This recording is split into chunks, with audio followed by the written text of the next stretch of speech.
Pour illustrer la vidéo qui va suivre, j'avais mis des extraits vidéo du documentaire dont je vais parler, mais à cause des droits d'auteur, j'aurais dû m'en douter. La vidéo est bloquée. Donc ce que j'ai fait, c'est que j'ai enlevé tous les passages vidéo. Vous m'entendrez parler de quelque chose que vous avez peut-être pas vu et que je peux pas illustrer en direct, mais bon, c'est comme ça, c'est pas grave. En tout cas, je vous mettrai le lien du documentaire incroyable dans la description de la vidéo. Et en tout cas, j'espère que mes réflexions vous parleront quand même. J'ai déjà raconté ça plusieurs fois sur la chaîne YouTube, mais quand j'étais adolescent, quand j'avais 16 ans, je suis parti vivre en Franche-Comté, à Besançon. Là-bas, j'ai senti un déracinement assez fort. Pas tout de suite, mais au fur et à mesure que j'évoluais dans ma scolarité.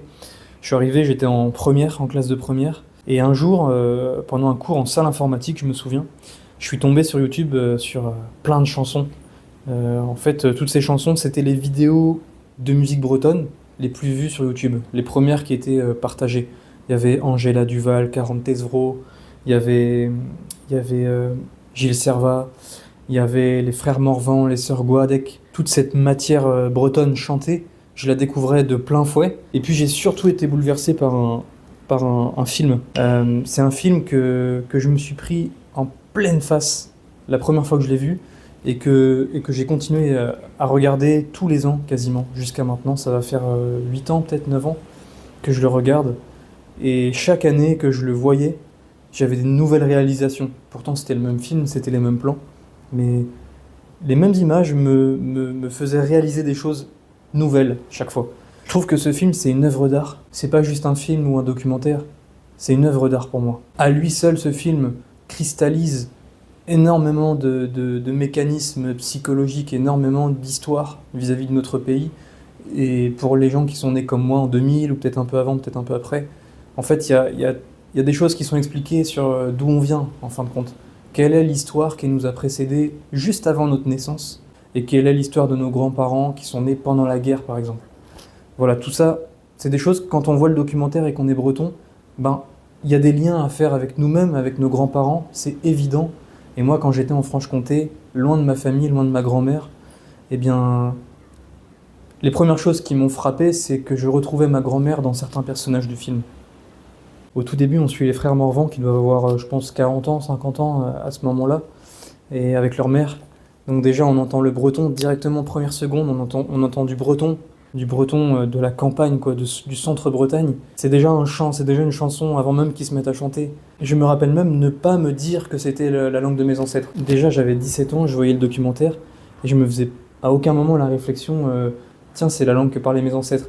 J'ai pas percuté, quoi. J'ai pas percuté que c'était une autre langue. Il aura peut-être fallu attendre 2020 pour que je réalise ça. Et ça, c'est marrant quand j'y repense déjà. On les voit, ils chantent avec leur mère. Et très vite après, on passe sur un autre personnage qui est Yves Pichon, un cultivateur de Poulaouen, cultivateur qui était très, très attaché à la culture bretonne. On le voit de toute façon dans le documentaire, très attaché à son identité, à sa culture, à lui en fait. Et c'était quelqu'un qui chantait, qui écrivait aussi. C'est un personnage qu'on va suivre tout le long du documentaire. On va le voir conduire le tracteur avec ses enfants, on va le voir leur parler, on le voit parler en breton avec eux, on le voit transmettre en fait, on le voit s'exprimer aussi, avec beaucoup de mélancolie comme toujours. C'est vrai, je le trouve très jeune, je le trouve très vif. Et ce Yves Pichon, moi, m'a touché au début quand j'avais 17 ans, mais encore une fois, à chaque fois que je regardais, je me disais, mais qu'est-ce que c'est que ce bonhomme? J'aurais apprécié lui parler, apprendre à chanter avec lui. Et après, on voit des scènes dans le documentaire, on voit des différentes scènes de vie, en fait, des années 70, des scènes de vie que, en fin de compte, tuer le cochon, par exemple, quand les paysans d'à côté venaient aider à tuer le cochon. Moi, le monde dans lequel j'ai grandi, on ne regarde pas un cochon souffrir, on ne supporte pas la souffrance. Et là, on arrive à une génération avant nous, et en fait, les gamins, ils regardent ça, quoi. Ils regardent les boyaux, ils regardent le coup de marteau sur le couteau pour éventrer le cochon. Et ils ont une curiosité. Mais ma génération, et peut-être celle d'avant moi, c'est la génération qui dit qu'ils ne veut plus voir ça.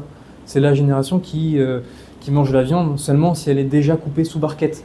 Ça fait vraiment quelque chose en fait de voir ces gosses être autorisés à regarder ça. Être autorisés par les adultes à assister à cette scène. Le documentaire date de 1974. Et en fait, c'est vraiment récent quand on y pense. C'est l'enfance de nos parents. On voit aussi le rebouteux qui soigne l'acné d'un jeune. Pareil, scène incroyable. l'ancien qui soigne le jeune. Ensuite, il y a Yves Pichon qui rentre. La discussion entre les deux anciens, le jeune au milieu qui écoute et qui essaie un peu de parler en breton. C'est quoi cette scène? C'est dingue. Enfin, c'est magnifique comme scène, quoi. Tout est incroyable. Tout est incroyable. Le cadrage est incroyable. Le montage c'est dingue. Le choix volontaire de mettre des silences à certains moments, de, de, de, de, de superposer tel plan à la suite de tel plan. Tout a du sens dans ce documentaire. Surtout aujourd'hui, en fait. Et puis, en parallèle d'Yves Pichon, on suit aussi un jeune breton, de Pulawen aussi. Et là, c'est la rupture. Là, c'est la rupture. Ce jeune-là, je pense qu'il est né dans les années... Peut-être dans les années... fin des années 50, quoi. Et à ce moment-là, il est jeune, il a les cheveux longs, le style physiquement, le style vestimentaire, ça se voit, en fait, il veut pas. Il veut pas appartenir à ce monde. Il veut pas appartenir au monde duquel il découle. Il veut faire rupture. Alors, il y a quelque chose qui est invoqué dans le documentaire, qui est vrai. C'est qu'il n'y a pas de travail à cette époque-là, à la campagne. Comme c'est dit, les filles, les femmes partent en ville aussi, sont plus nombreuses à partir en ville. Donc, quand tu es un jeune homme, tu ne vois pas particulièrement de vitalité à la campagne, à cette époque-là. Donc, il n'y a pas de raison pour lui de rester, en tout cas à la ferme. Mais en fait, ce qui se voit, c'est pas seulement qu'il n'y a pas de travail à la campagne, c'est pas une raison seulement pratique, c'est vraiment une raison philosophique, une raison identitaire. Il ne veut ressembler en aucun point à ce monde-là, à cette Bretagne-là. Ça se voit dans sa manière de parler. D'ailleurs, à un moment, il dit, on s'ennuie à la campagne, on s'ennuie, il n'y a rien à faire, on fait qu'écouter. Avec mon regard d'aujourd'hui, je me dis, écouter, mais c'est excellent en fait d'écouter. T'avais tout à écouter, en fin de compte. T'avais tout à écouter là. T'avais un monde à la portée de main et t'étais blasé d'écouter. J'ai envie de lui dire à ce jeune, que je peux même pas juger parce que j'aurais sûrement fait pareil que lui à l'époque, mais avec mon regard d'aujourd'hui, je pourrais lui dire, on ne fait qu'écouter, mais c'est déjà excellent d'écouter. T'avais un monde incroyable à écouter, à entendre. T'aurais pu poser des milliards de questions. Tout ça, en fait, tout ça dont on croit que le progrès, c'est de ne plus savoir comment faire, en fin de compte, aujourd'hui, en 2026, on commence un peu à penser que le progrès de l'époque, c'est peut-être une dégénérescence aussi, quoi. Et que pas savoir réparer sa caisse, pas savoir s'occuper d'un poulet pour le cuisiner, tout acheter en barquette, c'est peut-être pas le progrès en fin de compte. C'est peut-être juste un assistanat, un asservissement. Mais qu'à l'époque, peut-être certes dans ce monde rural-là, il n'y avait pas autant de facilité à avoir accès à certaines choses, les gens faisaient d'eux-mêmes. Consommer les légumes de leur potager, tout simplement. Aujourd'hui, moi, je comprends plus trop le principe du rayon légumes, en fait, au supermarché, quand tu vis à la campagne. Je me pose des questions. Je me dis, c'est quoi cette histoire-là? C'est quoi cette histoire? Qu'est-ce que je fous dans le rayon légumes? Il y a un jardin chez mon père. À quel moment on s'est mis à acheter des légumes en barquette qui viennent de je sais pas où, alors qu'il y a un jardin? C'est quoi cette histoire? Comment on en est arrivé là? C'est bizarre, quoi. Ce jeune-là, il est très intéressant parce que, comme il dit, on ne fait qu'écouter. Moi, déjà, à 15 ans, j'écoutais mon arrière-grand-mère me parler du passé. Je l'écoutais me raconter des histoires sur son enfance, la Seconde Guerre à Ploné-Véporzay. Je l'écoutais parler du spirituel, du paranormal, du religieux. À 15 ans, je lui posais des questions déjà. Et à 15 ans, je buvais ses paroles parce qu'elle adorait parler de tout ça, mon arrière-grand-mère. Il a grandi dans un monde où, précisément, ce qui était stylé à l'époque, ce qui était branché, le fait d'être reconnu par les siens, par les gens de son âge, par sa génération, peut-être qu'il fallait surtout pas rester dans ce monde, justement. Et il fallait aller, exactement comme il le fait dans le film, danser sur de la musique plutôt américaine, danser le slow, s'habiller d'une certaine manière, laisser pousser les cheveux longs. C'était faire rupture, justement. C'était ça, trouver sa place. Mais aujourd'hui, ce qui est assez injuste, c'est que les gens de cette génération-là, qui à l'époque ont fait rupture, ils ont quand même gardé souvenir de ce qu'on leur a raconté quand ils étaient petits. Bah oui, ils se rappellent encore de comment c'était à la ferme quand ils étaient petits. Ils ont encore des bribes comme ça de souvenirs de leurs grands-parents, de conseils, de mentalité, de manière de voir le monde, de manière de philosopher. Ils ont encore les dictons de leurs arrière-grands-parents peut-être en tête, ou de leurs grands-parents. Et voilà, ils ont quand même une sorte de... Dans le fond de leurs souvenirs, ils ont une petite matière, une petite consistance culturelle. Mais nous, qui sommes nés après, ils nous ont rien dit.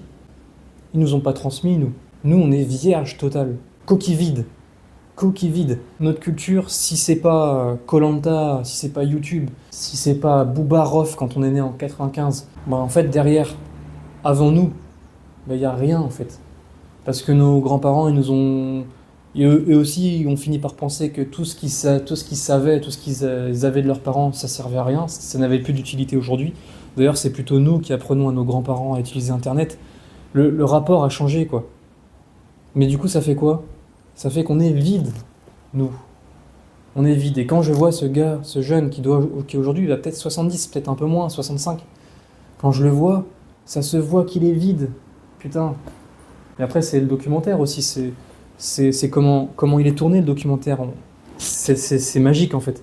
Mais le montage, incroyable. Ça switch entre des plans de ce jeune à la discothèque, seul, qui, semble-t-il, demande à des filles de danser, mais elles refusent. Enfin, il a l'air triste, quoi. Un drame est arrivé dans sa vie avant, je vais en parler juste après, mais il y a des choses aussi qui peuvent jouer dans ce sens. Toujours est-il que pendant qu'il est à la discothèque et qu'il y a cette ambiance mélancolique, américaine, de musique triste un peu, où on s'isole en soi. Moi, j'ai grandi avec ça, des musiques mélancoliques, tristes, où je m'isole en moi-même avec des écouteurs. Et ben, ce plan, on le voit lui, suivi d'un plan où toute sa famille, pendant que lui est seul, danse à la ferme, bras contre bras, sur de la musique joyeuse, sur du Can Discount par exemple, sur le son de la bombarde, la vitalité de la bombarde. Comment tu veux te déprimer? Putain, moi les premières fois que je suis allé en Fest-Noz, je me suis dit mais c'est quoi ce médoc, quoi? Ça m'a réparé. Ça m'a réparé, quoi. Mais on m'a jamais dit, on m'a jamais expliqué. Parce que le Fest-Noz, ça a été délaissé avant moi, en fait. Ça a été délaissé avant moi. C'est un truc de vieux, les Fest-Noz, dans ma famille, un petit peu, quoi. C'est un peu ça. Mais tout ça, je ne l'ai pas conscientisé quand j'avais 17 ans, la première fois que j'ai vu le film. La première fois que j'ai vu le film, il y avait une distance entre ce que le film racontait et moi. Je voyais ça plutôt comme une archive du passé, quoi. Mais je faisais pas le lien avec moi encore. C'était trop tôt, peut-être. Mais maintenant, le lien avec moi, il est clair. Il est clair. Même si ça se passe en centre-Bretagne et que moi, je viens plutôt du Porzay, des montagnes noires, c'est pas si loin, ben, c'est quand même mon monde. C'était mon peuple. C'était comme ça à l'époque. Et voilà, petit aparté sur ce passage-là de la danse et de la musique. Mais ce qui est touchant, en fin de compte, dans ce film, et avec ce personnage-là, c'est que malgré tout, malgré ses envies, son désir de s'affranchir de tout ça, de devenir quelqu'un de nouveau, de devenir un être moderne un petit peu, de sortir de ce carcan de la ferme, ben, parce que ça se voit, en fait, il veut même pas aider ses parents à travailler. Il pourrait se dire, il n'y a plus de travail à la campagne, faut que j'aille trouver du travail à la ville, tout en aidant ses parents à la ferme. Mais même aider ses parents à la ferme, il veut pas. Il veut pas mettre les mains dans la terre. En tout cas, c'est ce qu'on voit, on a l'impression. Il veut pas mettre les mains dans la terre. On nous apprend que, si je me trompe pas en tout cas, son petit frère est décédé d'un accident peut-être une année avant, peut-être on sait pas trop quand ça s'est passé. Mais le petit frère de ce jeune est décédé. C'était un enfant encore, quoi. Une tragédie qui traumatise une famille entière, parfois tout un village. Et le seul moment dans le documentaire où ce jeune s'exprime finalement sur la perte de son petit frère, ben c'est pour parler d'un intersigne qu'il a entendu et qu'il relie consciemment à la mort de son petit frère. C'est-à-dire que 6 mois avant, il a entendu aller et venir dans la cour de la ferme pendant qu'il dormait des voitures en boucle qui venaient comme ça, qui repartaient, qui revenaient, qui partaient. Pour les gens qui ne savent pas ce que c'est, les intersignes, c'est des présages, en fait, c'est des signes tout simplement qui indiquent que la mort va survenir dans la famille ou dans le village, ou des proches vont mourir, et quelque chose de céleste, de mystique, vous annonce que ça va arriver, sans vous dire dans quelles circonstances, sans vous dire quand, mais préparez-vous un peu, ça va arriver. Autrefois, c'était l'intersigne de l'Ankou, cette personnification de la mort, qui venait en fait avec sa charrette, sa charrette pour mettre les cadavres des morts qu'il emportait, qu'il fauchait avec sa faux. Eh bien la charrette, les roues, ce qu'on appelait le vigavag, je crois que c'était comme ça que ça se prononçait, eh bien c'est ce bruit-là que les gens entendaient à travers leurs fenêtres, et c'était ce signe-là qui indiquait que la mort allait survenir. C'est marrant parce qu'il y a quand même une modernisation de la charrette de l'Ankou à travers la voiture. On est dans les années 70. L'Ankou circule en voiture peut-être, et peut-être qu'il met les cadavres qu'il fauche dans son coffre. Tout ça, on ne sait pas vraiment. Mais je trouve que ça ramène de la beauté dans le drame. Ça ramène de la beauté dans la tragédie, finalement, de croire à ces choses-là. Je ne suis pas psychologue, peut-être qu'il faudrait vraiment analyser ça de plus près. Quel pouvoir ça a, ces croyances, sur la manière de faire un deuil. C'est familier, tout ça. À la fin, en plus, il y a un tantad comme ça qui brûle, un grand feu de joie autour duquel les gens dansent, un fest-noz organisé sûrement par Yves Pichon, peut-être. Je sais pas exactement, mais ce grand fest-noz, ce grand tantad là, ce grand feu, c'est le sujet, je trouve, de ce documentaire. La froideur du monde moderne avec les usines à saumon, la froideur du monde moderne avec l'individualité du slow, couplée à la chaleur de la communauté, la chaleur de la ferme, la chaleur de la danse, la chaleur de la bombarde, la chaleur du repas, le monde dans lequel j'ai grandi, le monde dans lequel on est, les jeunes là, en Bretagne et ailleurs, c'est froid quoi. Il n'y a pas de sens. Il n'y a pas de sens. On sait pas quoi faire, on ne sait pas qu'est-ce qu'on fout là sur Terre, on ne sait pas qu'est-ce qui nous a précédés, on ne sait pas dans quoi on s'inscrit, on ne sait pas quoi faire. On a besoin de foi en fait, on a besoin de croire en des choses. Alors pour la foi, il y en a qui vont se convertir à une religion. Pour la foi, il y en a qui vont s'inscrire à un parti politique, prendre la carte d'adhérent à un parti politique. Tout ça, c'est très religieux. Et on veut appartenir à une communauté, à un groupe, avec chacun ses ennemis, ses alliés, etc., etc., etc. Mais en fin de compte, si on se rendait compte peut-être qu'au-delà de ces partis politiques, ou que toutes ces choses-là qui en fait nous divisent quelque part, si on se rendait compte qu'à la base, on est breton, j'aime bien dire que ça arrangerait des choses. On s'écouterait peut-être un peu plus. On est plus conciliant avec son frère, avec sa sœur. Un monde où on croise des inconnus à la boulangerie du bourg. C'est pas vraiment des inconnus au final, si c'est des Bretons comme moi. Ce sont des frères, des sœurs, des oncles, des tantes. Ils sont pas de ma famille peut-être, mais cette vision-là de la communauté, cette conscience de peuple en fin de compte, fait que tout à coup, peut-être on s'énervera moins vite. On sera peut-être plus conciliant, on voudra peut-être un peu plus se comprendre. Et après tout, si le tacos à Intermarché s'énerve parce que je l'ai poussé sans faire exprès, je voyais pas. Je vais pas l'engueuler, je vais pas lui en vouloir peut-être. Ça reste un peu comme un tacos quoi. Ça reste un peu comme ça pourrait être mon grand-père. Cette conscience-là peut-être. Toujours est-il que maintenant qu'on est tous morcelés dans nos petits lotissements, bariolés comme ça avec des haies, des barrières, des portails, mais il y a encore moyen peut-être de regarder en arrière, pas par nostalgie pure en disant tout ça c'est fini, c'est le bon temps, mais juste on a encore des documentaires, on a encore des œuvres qui nous permettent de voir quelles belles choses fonctionnaient ou quelles belles choses pourraient fonctionner, peut-être en essayant de redevenir, de tendre vers ce qu'étaient nos anciens, pour une fois quoi. Pour une fois, ils ont quand même des choses intéressantes quoi, nos anciens. On peut pas s'intéresser à eux à un moment, ce serait bien aussi peut-être, s'intéresser à nos anciens. Et pas s'intéresser aux vieux Bretons. Non, nos anciens, pas. C'est nos ancêtres. S'intéresser à nos ancêtres. Tant qu'ils sont encore en vie pour certains d'entre vous, si vous avez la chance. Et sinon, on a tous ces films, tous ces documentaires. Et il y a des choses à tirer, je pense. Et il y a des choses à comprendre dans tout ça, je pense. Il suffit de voir les commentaires du film. C'est saisissant. Dans les commentaires, il y a peut-être un grand pourcentage des gens qui commentent avec mélancolie, avec nostalgie, avec désir un peu de retour en arrière, des fois, sur certaines valeurs, certaines choses, qui sont probablement des gens qui, au moment où le documentaire était tourné, étaient en discothèque, à faire rupture eux aussi. Peut-être c'est possible. Et quand même, malgré tout, ils ont fait rupture, mais maintenant qu'on est en 2020, 2026, ils se disent peut-être qu'au final, c'est vrai, on a peut-être perdu des choses, ils sont nostalgiques tout à coup, quoi. Ça y est, tout le monde s'accorde pour dire que ce monde-là du passé, même s'il n'était pas, je le sais bien, même s'il n'était pas enviable sur tous les points, même s'il y avait des choses peut-être à arranger, même s'il y avait des choses qui étaient cachées, les gens étaient taiseux, on parlait pas. Il y avait des choses comme ça qui n'étaient pas superbes en fait, qui n'étaient pas enviables peut-être. On s'améliorait sur certaines choses. Et c'est bien de dire ça, moi j'entends ça depuis que je suis petit. Hein. Faut pas envier le passé, faut pas idéaliser. Aujourd'hui on est mieux, aujourd'hui on a l'eau courante, on a l'eau chaude, etc. Depuis que je suis petit, je n'entends que le passé, c'était dur, dur, dur, dur, c'était comme ci, c'était comme ça, c'était comme ça. Et à chaque fois, on s'étend pas sur l'autre penchant. Parce que les gens osent pas trop. Mais quand tu les pousses un peu à parler du positif, tout à coup tu découvres un monde.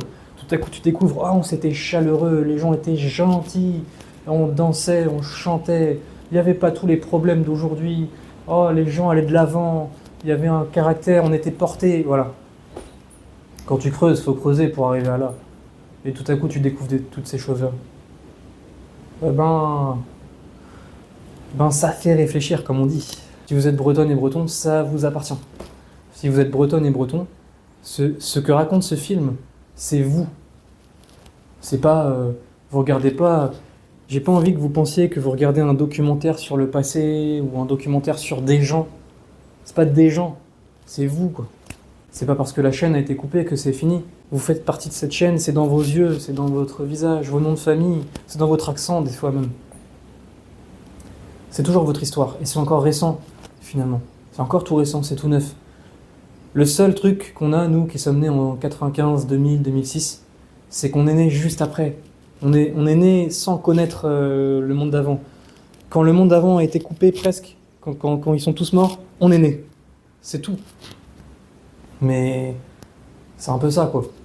On est juste venus après. Et finalement, on est ceux qui avons le plus grand vide en nous. Ouais, je pense. Après, après, je hiérarchise comme ça. Mais c'est pas forcément vrai. Hein. Il y a des gens qui ont énormément de vide et qui sont nés avant nous. J'essaie de compartimenter un peu pour comprendre, pour essayer d'avoir une pensée, mais c'est beaucoup plus nuancé que ça en vrai.